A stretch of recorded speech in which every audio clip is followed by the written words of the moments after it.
तो आज इस वीडियो में हम बात करने वाले हैं कि आप कैसे होम लोन के थ्रू दुबई के अंदर अपना घर या अपनी प्रॉपर्टी खरीद सकते हैं। तो इस वीडियो में हम डिस्कस करेंगे क्या मिनिमम इनकम रिक्वायरमेंट रहने वाली है, क्या प्रोसीजर रहने वाला है, क्या डॉक्यूमेंट रिक्वायर्ड हैं और कितना अमाउंट प्रॉपर्टी वैल्यू का मैक्सिमम आप मॉर्गेज ले सकते हैं। अगर बात करते हैं होम लोन की तो यहाँ होम लोन मिलता है दो तरीके से, यहाँ के रेजिडेंट्स के लिए और जो आउटसाइड ऑफ यूएई इन्वेस्ट कर रहे हैं उनके लिए। तो जो रेजिडेंट्स हैं उनके लिए बैंक प्रोवाइड कराती है up to 80% of the property value आपको लोन, और जो आउटसाइड ऑफ यूएई इन्वेस्ट कर रहे हैं, फॉर एग्जांपल अगर कोई इंडिया से यहाँ इन्वेस्ट कर रहा है तो उनको मिलेगा 50 to 60% off the property value का loan depending upon your income profile. और बात करूं मैं लोन टेन्योर की तो वो रहने वाला है 25 साल के लिए। अब बात कर लेते हैं एलिजिबिलिटी क्राइटेरिया की। जो यूएई के रेजिडेंट हैं, डजंट मैटर आप कोई से भी एमिरेट्स में रह रहे हैं, दुबई में, अबू धाबी में, शारजा में, फुजैरा में, या कहीं भी आप दुबई के किसी भी एमिरेट में रह रहे हैं, तो आपको मिल सकता है maximum 80% of the property value का लोन। उसके लिए आपकी होनी चाहिए minimum 15,000 dirham salary with 3 to 6 months of income profile. For example अगर आप किसी कंपनी में एम्प्लॉयड हैं तो आप उस कंपनी के साथ, उस पर्टिकुलर कंपनी के साथ आपका एम्प्लॉयमेंट मिनिमम 3 से 6 महीने का होना चाहिए, तभी आप उस लोन के लिए अप्लाई कर सकते हैं। बात करूं मैं एलिजिबिलिटी की थी, एज एलिजिबिलिटी की, तो एज आपका minimum 21 years and maximum 65 years आपका एज रहना चाहिए। उसके बाद अगर डॉक्यूमेंट्स की मैं बात करूं तो इसमें आपका सैलरी सर्टिफिकेट जो आपके एम्प्लॉयर के द्वारा इशू होगा, आपका एम्प्लॉयमेंट कॉन्ट्रैक्ट आपके एम्प्लॉयर के साथ, और आपका क्रेडिट रिपोर्ट कि आपका क्रेडिट स्कोर कैसा है उस पर डिपेंड करेगा। अब बात करते हैं यहाँ के जो आउटसाइड नॉन रेजिडेंट्स हैं, आउटसाइड ऑफ यूएई, जो यहाँ इन्वेस्ट करना चाहते हैं और लोन लेना चाहते हैं, तो उनके लिए बैंक आपको प्रोवाइड कराता है 50 to 60% of loan amount of the property value. तो उसके लिए आपको रेडी रहना पड़ेगा कम से कम 40 से 50% की डाउन पेमेंट करने के लिए। अब बात करते हैं एलिजिबिलिटी क्राइटेरिया की। तो एलिजिबिलिटी क्राइटेरिया एज वाला सेम रहेगा, 21 से 65 साल। अगर बात करते हैं इनकम प्रोफाइल की, तो इंडिया में आपकी अगर सैलरी है तो अगर उसको आप दिरहम के इक्विवेलेंट काउंट करेंगे तो 25,000 दिरहम पर मंथ इक्विवेलेंट होना चाहिए।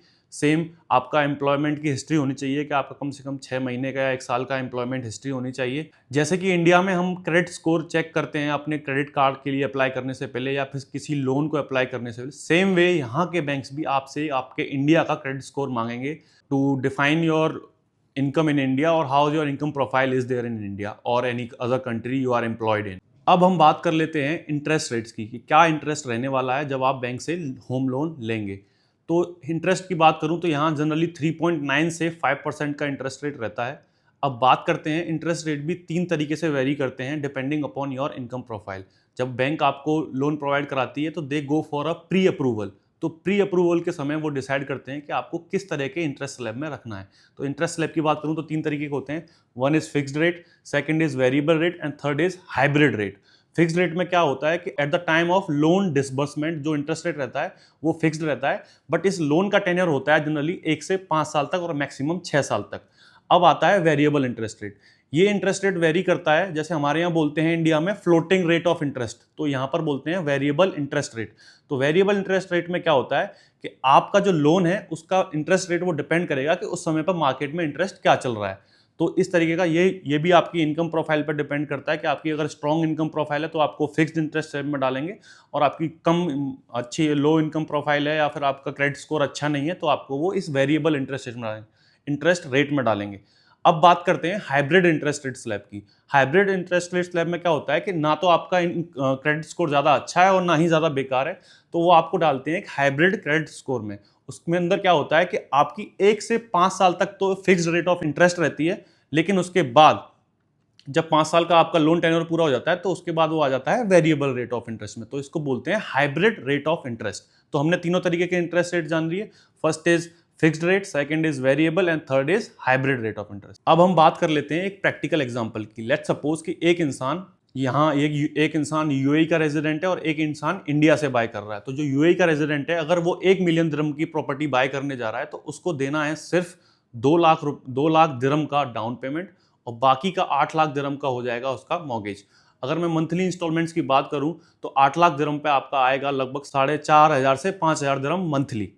अब मैं बात करता हूं जो यहाँ का नॉन रेजिडेंट है उसके लिए, तो उसको देना है करीबन 4 से 5 लाख दिरहम का डाउन पेमेंट, और बचा कुचा जो 5 से 6 लाख होगा उसके लिए वो ले सकता है मॉर्गेज, और इंटरेस्ट रेट डेफिनेटली डिपेंड करेगा आपके इनकम प्रोफाइल पे। अगर आप एक बिजनेस एम्प्लॉयड हैं इंडिया में तो आपको अपना शो करना है 2 साल का ITR, या फिर आप सैलरीड एम्प्लॉयड हैं तो आपको शो करनी है अपनी इनकम, उसके लिए वो इंटरेस्ट रेट डिपेंड करेगा totally upon your credit score. अब हम बात कर लेते हैं कि डॉक्यूमेंट्स क्या क्या रिक्वायर्ड हैं। तो पहले हम बात करेंगे यहाँ के रेजिडेंट्स के लिए। तो यहाँ के रेजिडेंट्स के लिए आपको जो डॉक्यूमेंट रिक्वायर्ड है, first and foremost is your passport, and second is your Emirates ID, your salary certificate, your bank statement of last 6 months, and then in the last is your credit report. ये हुई salary वाले बंदों के लिए। अब हम बात करते हैं कि जिन बंदों का यहाँ UAE के अंदर बिजनेस है और जो यहाँ के रेजिडेंट हैं, उनको क्या डॉक्यूमेंट्स रिक्वायर्ड हैं। तो जो बिजनेस वाले बंदे हैं, या फिर आप कोई कंपनी ओन कर रहे हैं, या फिर आप कोई बिजनेस ओन कर रहे हैं UAE के अंदर, तो आपको चाहिए ट्रेड लाइसेंस, जो आपको UAE में बिजनेस रजिस्टर्ड करते वक्त चाहिए होता है, और जो कि ईयरली बेसिस पर रिन्यू भी होता है। उसके बाद आपका शेयर सर्टिफिकेट, कि आपका उस कंपनी के साथ कितना शेयर है, तो उसका प्रूफ भी चाहिए। अगर मैं तीसरी बात करूं तो होता है MOA। जब कंपनी आप कोई भी ओपन करते हैं यहाँ पे, तो एक MOA बनता है, उस MOA को भी आपको शो करना पड़ेगा। और उसके बाद आपका क्रेडिट रिपोर्ट। अब बात करते हैं नॉन रेजिडेंट्स के लिए, कि नॉन रेजिडेंट्स को क्या क्या डॉक्यूमेंट्स यहाँ पर बैंक को प्री अप्रूवल के लिए या फिर एक होम लोन के लिए देने पड़ेंगे। तो सबसे पहला उसमें आ जाता है पासपोर्ट, आपकी इंटरनेशनल बैंक स्टेटमेंट्स 6 महीने की या 1 साल की, आपका ITR, और आपकी क्रेडिट रिपोर्ट, और आपका सैलरी सर्टिफिकेट, जिसको कि आप प्रूफ ऑफ इनकम के तौर पर दिखाएंगे। अगर आप बिजनेस ओनर हैं इंडिया में, तो आपकी 2 साल की ITR की रिपोर्ट, आपकी 2 साल की ITR की रिपोर्ट, और आपकी कंपनी की बैंक स्टेटमेंट। अब हम बात कर लेते हैं स्टेप बाय स्टेप प्रोसेस की, जो कि एक होम लोन लेने के लिए UAE के अंदर रहेगा। तो सबसे पहला प्रोसेस आ जाता है आपका प्री अप्रूवल। आपको किसी भी प्रॉपर्टी को बाय करने से पहले, या फिर किसी सेलर के पास जाने से पहले, आपके पास प्री अप्रूवल होना बहुत ज़रूरी है। अब ये प्री अप्रूवल क्या होता है? प्री अप्रूवल होता है कि आप किसी बैंक के पास अपने सारे डॉक्यूमेंट्स देके अपनी एलिजिबिलिटी चेक कराते हैं कि हाँ, दैट यू आर एलिजिबल, और आपको बैंक मैक्सिमम आपकी इनकम प्रोफाइल पर डिपेंड करते हुए कितने अमाउंट का, या कितने total percentage of the property value का, कितने का लोन बैंक आपको दे सकती है। जब बैंक आपका प्री अप्रूवल क्लियर कर देगी, तो उसके बाद फिर आप जाते हैं प्रॉपर्टी सिलेक्शन के लिए। आप प्रॉपर्टी सेलेक्ट करते हैं, फिर उस प्रॉपर्टी पर बैंक विजिट करती है, बैंक पार्टनर्स है वो वहाँ विजिट करते हैं, और वो वहाँ पर क्रिएट कराते हैं वैल्यूएशन, कि जो प्रॉपर्टी वैल्यूएशन मार्केट में, मतलब मार्केट प्राइसेस पे वो प्रॉपर्टी एक करेक्ट वैल्यूएशन पे है या नहीं है, कहीं कोई फेक लोन के लिए अप्लाई तो नहीं कर रहा। तो जब आपका वैल्यूएशन कंप्लीट हो जाता है प्रॉपर्टी का, तो अब तब आता है हमारा तीसरा प्रोसेस। तीसरे प्रोसेस को हम बोलते हैं फाइनल अप्रूवल। फाइनल अप्रूवल के बाद जब प्रॉपर्टी आपकी एनालाइज हो गई, बैंक ने वैल्यूएशन कर दिया, तो अब आता है फाइनल लोन डिसबर्समेंट। तो वो लोन डिसबर्समेंट होता है after checking from the DLD।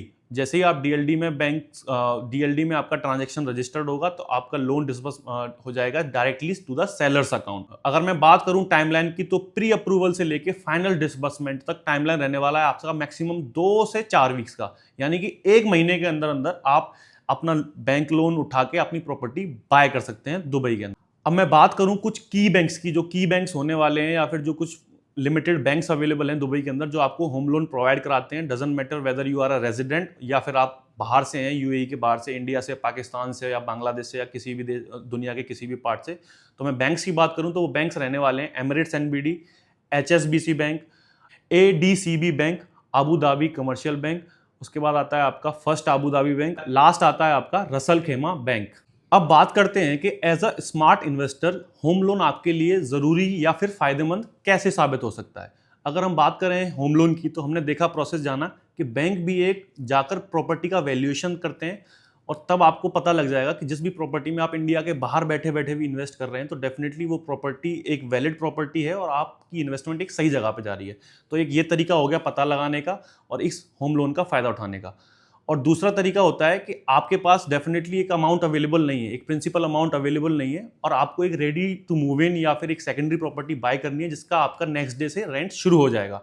तो उस केस में आप होम लोन की तरफ जा सकते हैं और एक ready to move in property की तरफ जा सकते हैं, और आपका नेक्स्ट डे से रेंट शुरू हो जाएगा। तो जो आपकी EMIs होंगी, मंथली EMIs होंगी, as a investor point of view, आप उन EMIs को आपके रेंट के थ्रू कैटर कर सकते हैं, और आप उस EMIs को पे कर सकते हैं, और आप डेफिनेटली यहाँ पर प्रॉपर्टी ओन कर सकते हैं।